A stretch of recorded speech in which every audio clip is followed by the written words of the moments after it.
Baba Saheb doctor Bhimrao Ambedkar का और महात्मा गांधी का दोनों में आजाद भारत के पहले काफी संघर्षपूर्ण जीवन जीने को देखने को मिलता है।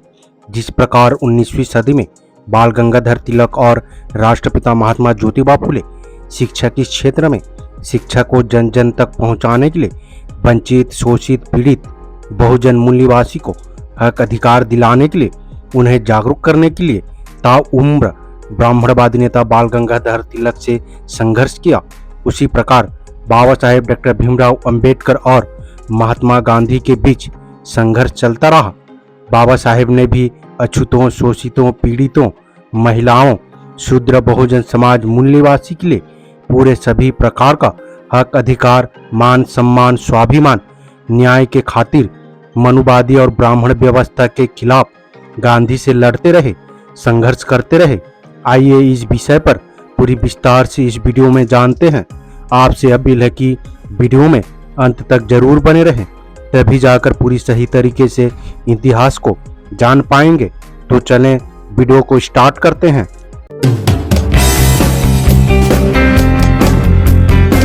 के अम्बेडकराइट यूट्यूब चैनल में आप सभी का स्वागत है। जय भीम। कांग्रेस और महात्मा गांधी अछूतों की दीनहीन अवस्था को राष्ट्रीय समस्या के रूप में हल करने के लिए तैयार नहीं थे। वो इसे केवल साधारण प्रश्न मानते थे और इसको इसी रूप में हल करना चाहते थे। किंतु बाबा साहेब डॉक्टर भीमराव अंबेडकर ने इसे राष्ट्रीय लेवल समस्या मानते थे। वो राष्ट्र की एकता और दृढ़ता के लिए इसको अनिवार्य रूप से हल करने के लिए संघर्ष कर रहे थे। इसलिए गांधी जी और बाबा साहेब के बीच में संघर्ष का यही एक कारण था। गांधी जी का कहना था कि पहले वो स्वराज प्राप्त कर लें, स्वराज आ जाने पर अछूतों की समस्या अपने आप हल हो जाएंगी। लेकिन बाबा साहेब डॉक्टर भीमराव अंबेडकर का कहना था कि देश की आज़ादी जरूरी थी, किंतु देश की आज़ादी के साथ ही अछूतों की सामाजिक एवं मानसिक आज़ादी की समस्या को हल किया जाना भी आवश्यक है। यदि देश की आज़ादी से पहले ये समस्या न हल की जाए तो इसको आज़ाद भारत में सबसे पहले हल किए जाने का आश्वासन तो दे दिया जाए। लेकिन गांधी जी और कांग्रेस ने कभी ऐसा आश्वासन नहीं दिए। राष्ट्र की इस समस्या की ओर उन्होंने कभी उतना ध्यान नहीं दिया जितना ध्यान देना जरूरी था। यही नहीं बल्कि उन्होंने प्रचार करना आरंभ कर दिया कि आज़ाद भारत में हर वयस्क भारतीय को सरकार बनाने में बराबर का अधिकार होगा। इसलिए वयस्क अछूत भी अपनी संख्या के अनुसार सरकारी कार्य और सरकार में भागीदारी कर सकेंगे। बाबा साहेब डॉक्टर भीमराव अंबेडकर इस समस्या को मार्मिक समस्या मानते थे। वो ब्राह्मणवाद की कलुष कठिनाइयों को भुक्तभोगी थे। इसलिए चाहे तो राउंड टेबल कॉन्फ्रेंस हो, वो चाहे भारत में राजनीतिक प्लेटफॉर्म, उन्हें एक ही आवाज उठाई कि स्वराज्य प्राप्ति से पहले अछूतों की सामाजिक, राजनीतिक, आर्थिक और सर्वोपरि मानसिक आज़ादी को सुनिश्चित किया जाए, शासन सत्ता की अनुपातिक भागीदारी की निर्धारित किया जाए। उन्होंने ऐतिहासिक घोषणा की कि जाति भेद और वर्ग भेद को मिटाए बिना स्वराज प्राप्ति का कोई महत्व नहीं है। इसके विपरीत अखिल भारतीय कांग्रेस के नेतागण महात्मा गांधी सहित सदा ही हमारे उद्धार और स्वतंत्र के संबंध में निश्चित आश्वासन तक देने में दिलो जान से कतराते रहे और भी बाबा साहेब की सच्ची आवाज और अछूतों के हित अधिकारों के विरुद्ध सारे भारत के ब्राह्मण बनियों के द्वारा संपादित और संचालित तत्कालीन समाचार पत्र भी अनर्गल और बेबुनियादी प्रचार करते रहे। वो तो बाबा साहेब की न्याय और मानवीय अधिकारों की मांग का विरोध करने वाले वक्तव्य और समाचारों की ही प्रकाशित करते थे।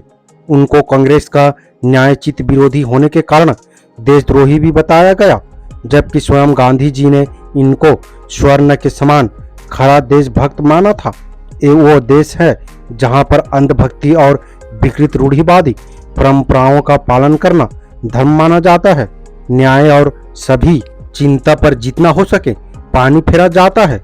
जिस किसी महापुरुष ने इन अन्यायपूर्ण अंध रूढ़ियों को समाप्त करने के लिए और मानवतावादी न्यायचित कुशल प्रथा या परंपराओं को जीवन का नहीं सामाजिक जीवन का आधार बनाने के लिए कुछ कहा या प्रयत्न किया तो उसका विरोध किया गया और अब भी किया जाता है।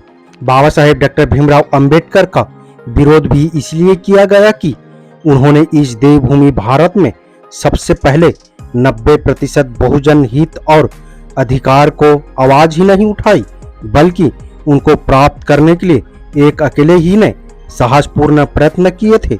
इससे पहले इस प्रकार किसी नेता या सुधारक ने न सोचा और न ही इतना सशक्त प्रयास किया था। बाबा साहेब की सत्यतापूर्ण, खरी और न्यायकुल बातों का कोई सत्य सटीक उत्तर न होने पर ये गो ब्राह्मण को ही देश समझने वाले एकदम अबाक हो जाते थे। वो अपनी जेब मिटाने के लिए बाबा साहेब पर अनर्गल आरोप लगाना शुरू कर देते थे।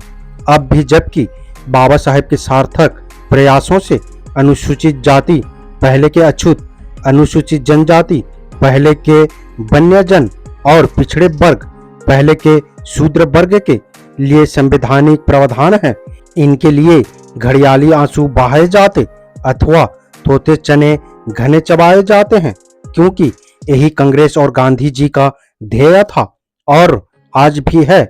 अमीरों को और भी अमीर और गरीबों को और भी गरीब बनाना ही परम ध्येय है और इस देश और समाज में अछूतपन और गैर बराबरी को कायम रखने का भी उद्देश्य है।